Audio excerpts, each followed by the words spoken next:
सभी प्यारे प्यारे बच्चों को नमस्कार। सभी लोगों का आपके अपने YouTube channel NCERT math success classes पर स्वागत है।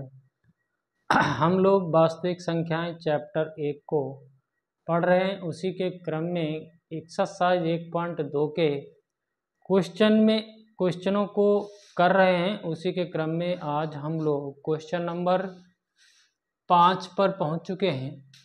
तो देखिए, इससे पहले के क्वेश्चन हम लोगों ने कर लिए हैं, हमने वीडियो अपलोड कर दी हैं, जिसका लिंक डिस्क्रिप्शन बॉक्स में है, वहाँ से आप लोग ओपन करके देख सकते हैं। और एक क्रम से देखेंगे तो ये वास्तविक संख्याएं चैप्टर आपके अच्छा समझ में आएगा। और देखिए, यहाँ पर थोड़ी सी बच्चों को कठिनाई रहती है, तो हमारे आप लोग वीडियो देखेंगे तो कठिनाई बिल्कुल नहीं आएगी आपको। तो देखिए, हम लोग आज क्वेश्चन नंबर 5 को करेंगे। और देखिए क्या क्वेश्चन है, जांच कीजिए कि क्या किसी प्राकृत संख्या n के लिए संख्या 6 की पावर n अंक 0 पर समाप्त हो सकती है। ऐसी हमें जांच करनी है। तो देखिए, ये सवाल भी बच्चों को बहुत कठिन लगता है, तो कठिन कुछ नहीं है, इसमें थोड़ा सा समझना है आपको। आइए देखते हैं हम लोग, तो सलूशन करेंगे। तो देखिए, हम लोग इसका सलूशन करेंगे, ठीक है। तो देखिए, हमको इन्होंने कहा है कि संख्या 6 की घात n, जहाँ n belongs to natural number है। n क्या है? Belongs to natural number. अब आप समझ रहे होंगे कि नेचुरल नंबर क्या है। यानी कि हमने आपको पहली वीडियो में बताया था प्राकृत संख्याएं या प्राकृतिक संख्याएं, या फिर इन संख्याओं को गणन संख्याएं, और इनको कैसे हम लोग रिप्रेजेंट करते हैं। देखिए, n से तो रिप्रेजेंट करते हैं, और देखिए इनका मान 1 2 3 डॉट डॉट जितना भी आप सोच सकते हैं, तो ये प्राकृत संख्याएं होती हैं।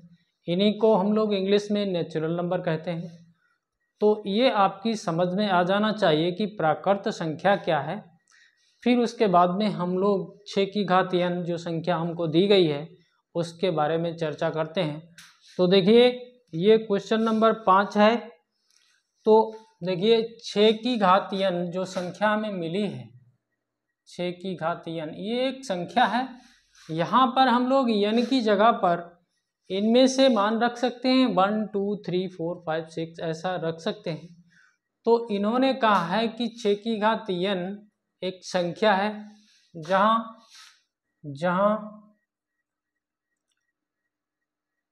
n belongs to natural number है, ये हमसे बताया है।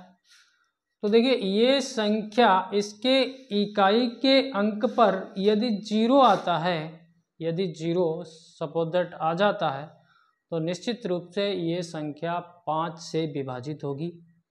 ऐसा होगा तो लिख सकते हैं यहाँ पर, यदि 6 की घात n, ऐसा लिखते हैं, यदि संख्या 6 की घात n में इकाई के स्थान पर 0 है तो संख्या 5 से विभाज्य होगी। ठीक है, इतना हम लोगों ने यहाँ समझा कि यदि इसके इकाई के स्थान पर जहाँ पर ये संख्या समाप्त होती है वहाँ पर यदि 0 है तो ये संख्या निश्चित रूप से 5 से विभाजित होगी। अब देखिए, संख्या लिखना ही तो है।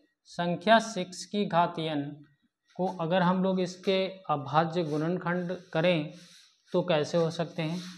तो देखिए, इसके गुणनखंड 2 × 3 की घात n ऐसा ही तो होगा। देखिए, 6 को हम 2 इंटू 3 लिख सकते हैं, ऊपर पावर n है तो हमने n लगा दिया। अब देखिए इसको देखते ही आपको ऐसा लगा कि इस संख्या के अभाज्य गुणनखंडों में आपको कहीं 5 नहीं मिला, कहीं भी आपको 5 नहीं मिला है। तो देखिए इसको हम लोग थोड़ा भाषा में लिखें तो देखिए इसका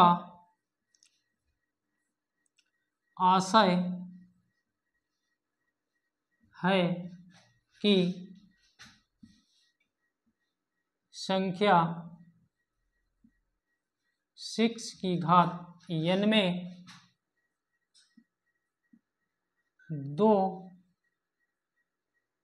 2 या 3 लिख लीजिए, 2 या 3 अभाज्य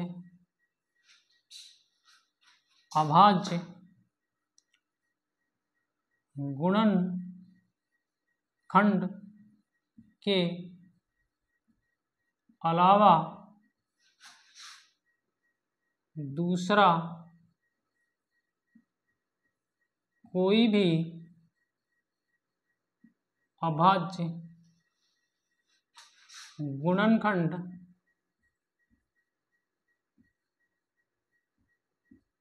नहीं है। ठीक है, यहाँ देखिए आपको दिख भी रहा होगा, एकदम प्रैक्टिकली आपको दिख रहा होगा कि 2 इंटू 3 कम और पावर n का मतलब ही तो 6 की पावर n है। तो इसका मतलब है कि 6 की घात n संख्या में 2 या 3 अभाज्य गुणनखंड के अलावा दूसरा कोई भी अभाज्य गुणनखंड नहीं है। तो निश्चित रूप से आपने यहाँ पर समझ लिया है। देखिए आगे भी क्वेश्चन करेंगे हम लोग कि यहाँ पर ऐसा 5 नहीं आया है जो कि हमारी ये संख्या 5 से विभाज्य हो जाए। तो इसमें देखिए हम लोग लिखेंगे इस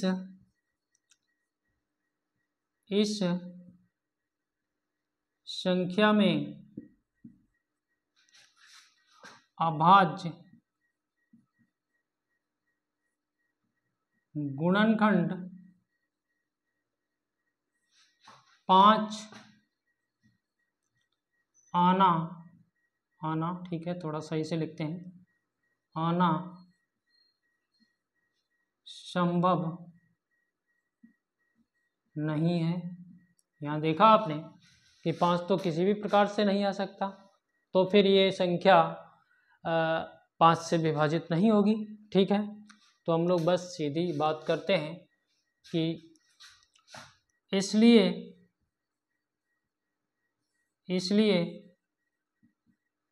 संख्या 6 की घात n अंक 0 पर समाप्त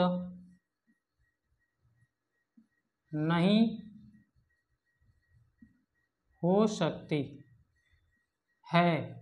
ठीक है, बस थोड़ी सी भाषा है यहाँ पर, आप इसके फैक्टर करके दिखाइए। तो यहाँ देखिए 2 या 3 अभाज्य गुणनखंड के अलावा दूसरा कोई अभाज्य गुणनखंड आ ही नहीं सकता। तो इसका मतलब हुआ कि 5 तो इसमें आना संभव ही नहीं है। तो जब 5 आना संभव नहीं है तो 6 की घात n संख्या अंक 0 पर समाप्त हो ही नहीं सकती। ठीक है, नहीं हो सकती ना। तो बस ऐसे आपको लिखना है केवल, और कुछ नहीं है इसमें। तो देखिए हम लोग अगला क्वेश्चन करेंगे। अगला क्वेश्चन भी बिल्कुल अच्छा क्वेश्चन है, तो इसको आप समझते रहिएगा और हमारे वीडियो पीछे के आप लोग ओपन करके देखते रहिए। तो निश्चित रूप से ये वास्तविक संख्याएं जो चैप्टर है एकदम आपको कंठस्थ हो जाएगा और परीक्षा में अच्छे नंबर आएंगे। और साथ ही साथ हमारा सहयोग भी कीजिए क्योंकि हमारा चैनल नया है। तो देखिए अगला क्वेश्चन, बस ये थोड़ी सी भाषा है, इसको आप लोग लिख सकते हैं। और यहाँ पर एक एग्जाम्पल भी दिया गया है एनसीईआरटी बुक में, उसमें 4 की घात n टाइप से सवाल है, उसको भी आप लोग देखेंगे। तो देखिए अगला क्वेश्चन हम लोग लिखते हैं और फिर करेंगे। तो देखिए हमारा क्वेश्चन अगला है क्वेश्चन नंबर 6, प्रश्न संख्या 6। ठीक है, यहाँ पर व्याख्या कीजिए, व्याख्या कीजिए कितना है 7 गुणे 11 गुणे 13 प्लस 13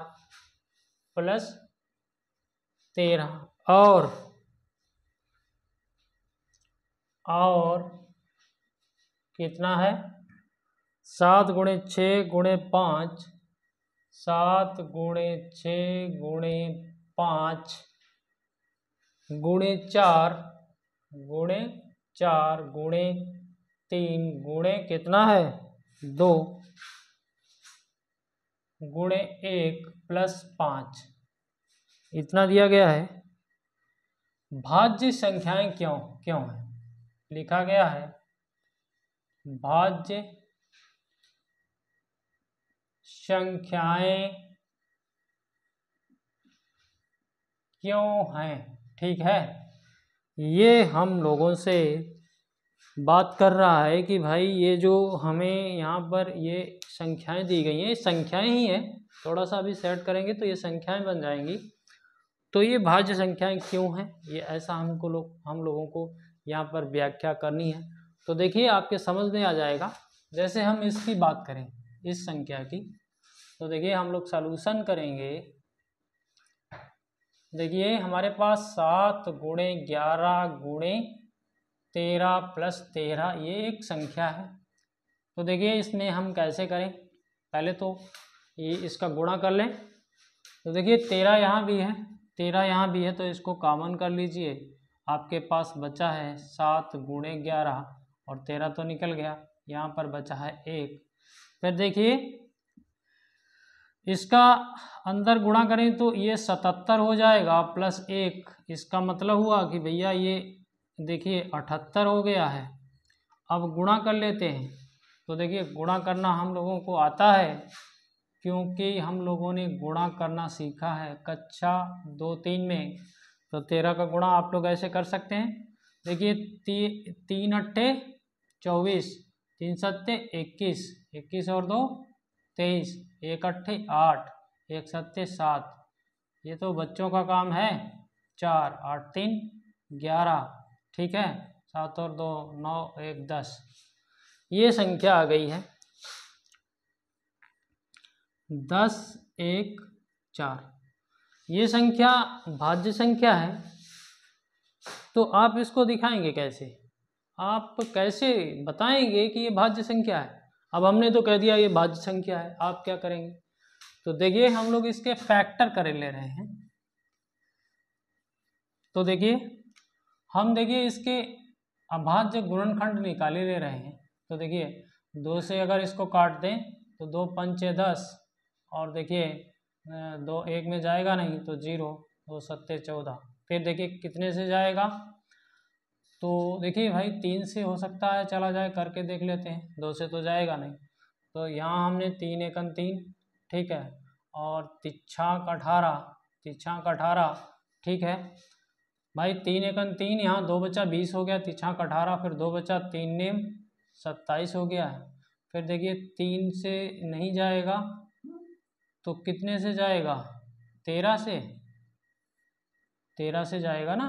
13 एकन 13 बचा 3, 13 3 39, फिर 13, फिर 1, ये आया है। तो यानी कि अगर हम इस संख्या को 1014 को लिखना चाहें तो देखिए 2 गुणे 3 गुणे 13 गुणे 13 ऐसे भी तो लिख सकते हैं।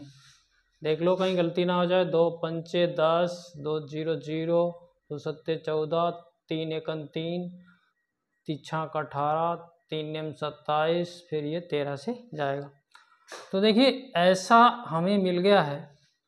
तो हम लोग इसमें थोड़ी सी भाषा देखिए, आप लोगों को हमने एक आधारभूत प्रमेय बताई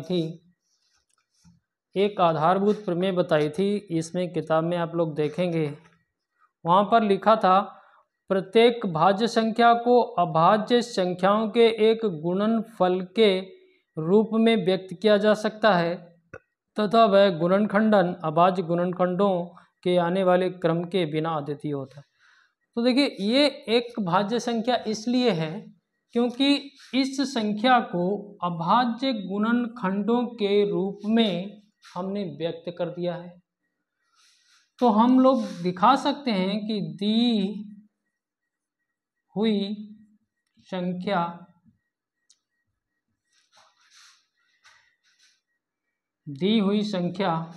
को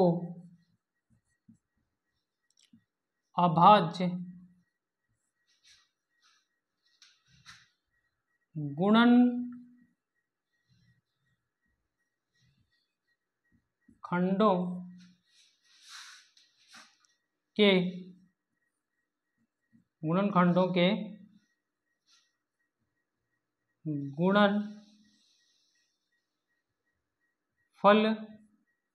गुणनफल के रूप में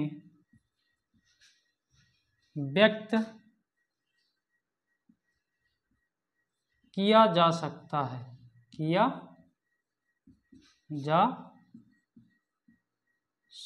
है, अतः दी गई संख्या भाज्य संख्या है। बस ऐसा आप लोग लिख के दिखा दें, नो टेंशन, आपको समझ में आ गया होगा। अगला देखते हैं बिल्कुल सेम प्रक्रिया में। तो देखिए इधर से थोड़ा मिटा लेते हैं, इसको भी ऐसे ही करेंगे।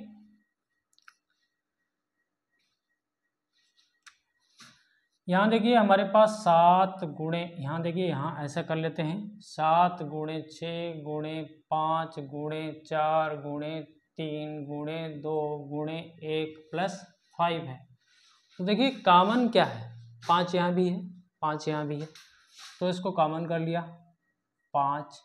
अब देखिए हमारे पास यहाँ बचा है 7 गुणे 6 गुणे 4 गुणे 3 गुणे 2 और प्लस में 1, क्योंकि 5 हमने इधर ले लिया है। अब देखिए 5, अब देखिए इसका गुणा करना है, तो देखिए 3 दूनी 6, 6 चौक 24 और यहाँ देखिए 6 सत्ते 42 गुणे 24 प्लस 1, ऐसा हो गया। अब हम लोग 42 और 24 का गुणा कर लेते हैं। देखिए 42 और 24 का गुणा 4 दूनी 8, 4 चक्कू 16 और 2 दूनी 4 और 2 चौकू 8, यहाँ कट 8, 6 चौको 6 और 4 10, 8 और 1 9, 1 10, 1008। ठीक है, यहाँ देखिए आप देखिए इसको अगर लिखना चाहें भाई मेरे 1008 प्लस 1, तो इसको लिख सकते हैं 5 और देखिए 1009। अब इसका आप गुणा करें, फिर देखिए इसको भी अगर आप देखिए फैक्टर के रूप में लिखना चाहें, मतलब अभाज्य गुणनखंड के रूप में लिखना चाहें इस संख्या को, तो कैसे लिखेंगे। देखिए यहाँ पर देखिए अगर हम यहाँ गुणा कर लें 9 पना 45 लिख लें, देखिए 9 पना 45 लिख लें और यहाँ 0 है और 5 एकन 5, यही तो संख्या है ये। तो देखिए अगर इसको भी हम तोड़ना चाहें 5045, तो 5 से कट जाएगा ये, अभी यहीं देख रहे हो 1009, फिर भैया 1009, यहाँ देखिए और कोई भाग नहीं जाएगा, तो देखिए 2 का नहीं जाएगा, 3 का नहीं जाएगा, 1009 को ही कर ले रहे हैं सीधा सीधा। तो ये, तो इस संख्या को भी हम लोग अगर लिखना चाहें 5 × 1009 इस रूप से लिख सकते हैं। तो बस यही बात हुई कि दी हुई संख्या को अभाज्य गुणनखंडों के गुणनफल के रूप में व्यक्त किया जा सकता है, अतः दी गई संख्या भाज्य संख्या है। तो हम लोग यहाँ लिख देंगे कि भाई मेरे ये भी एक भाज्य संख्या है। बस हमारा सवाल हो गया, ये हम लोगों ने व्याख्या कर दी। ये फॉर्मेट में, इसी फॉर्मेट में आप यहाँ भी लिख दें, कोई प्रॉब्लम नहीं।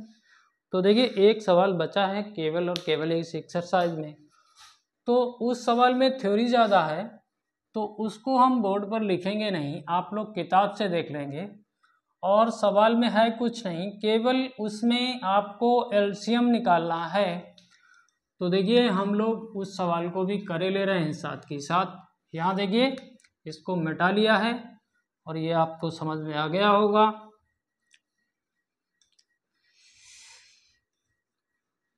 तो देखिए हम सवाल को पढ़ेंगे, आप लोग किताब से पढ़ेंगे और फिर आप यहाँ वीडियो में देख के समझ ही लेंगे, क्योंकि आप समझदार हैं।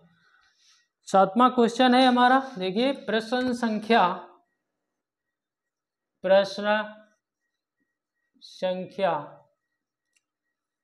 7। ठीक है, ये हमारा क्वेश्चन है और ये बहुत लंबा चौड़ा लिखा है। तो आप लोग देखिए, किसी खेल के मैदान के चारों ओर एक वृत्ताकार पथ है।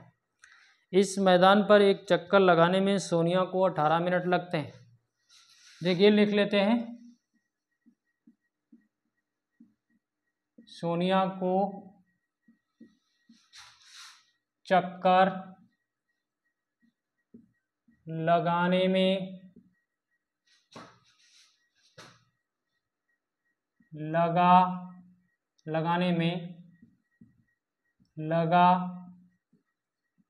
समय बराबर 18 मिनट। ठीक है, आगे पढ़िए।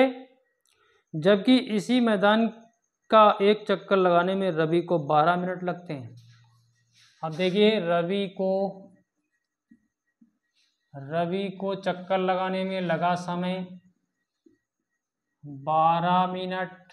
फिर आगे पढ़िए,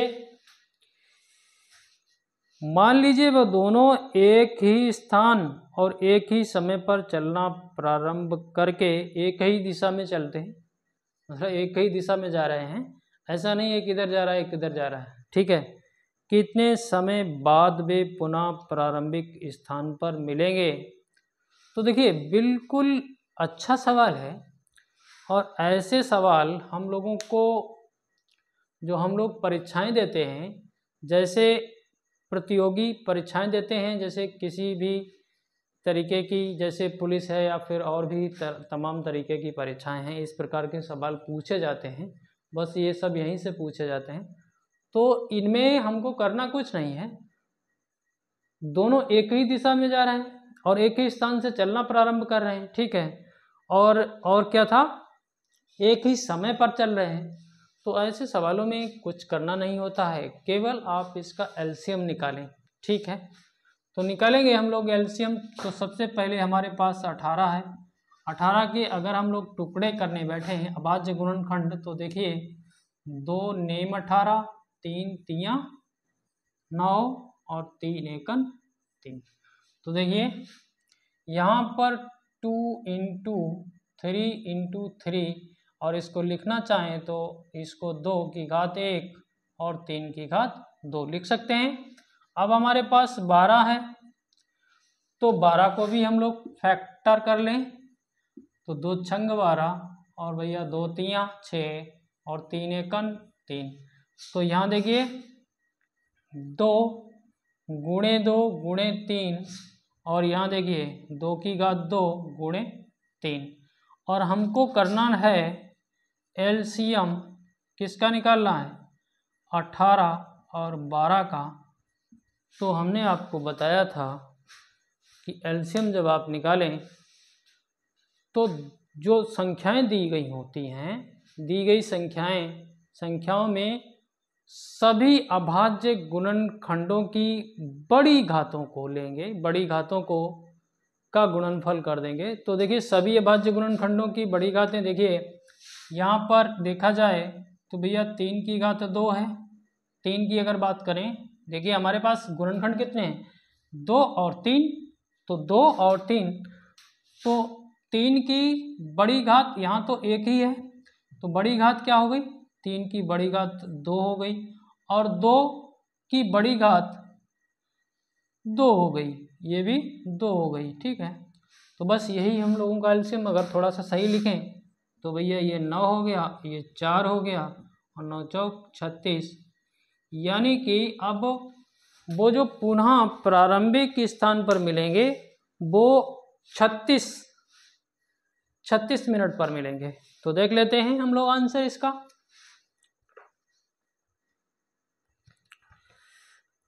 आंसर देख लेते हैं साथ के साथ। एक्सरसाइज है 1.2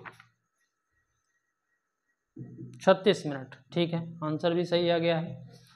तो लिख लीजिए यहाँ पर 36 मिनट, यहाँ लिख लेते हैं 36 मिनट। 36 मिनट पर वो लोग एक ही स्थान पर मिल जाएंगे।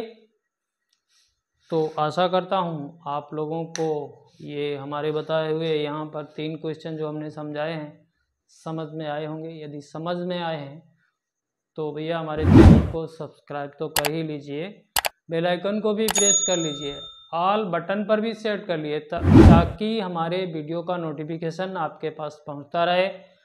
और दोस्तों को शेयर भी कर दीजिए क्योंकि आपके बहुत सारे दोस्त भी होंगे। और कमेंट करके हमें बताइए कि क्लियर दिख रहा है या नहीं दिख रहा है, और एक अच्छा सा कमेंट करें। सभी लोगों का बहुत बहुत धन्यवाद।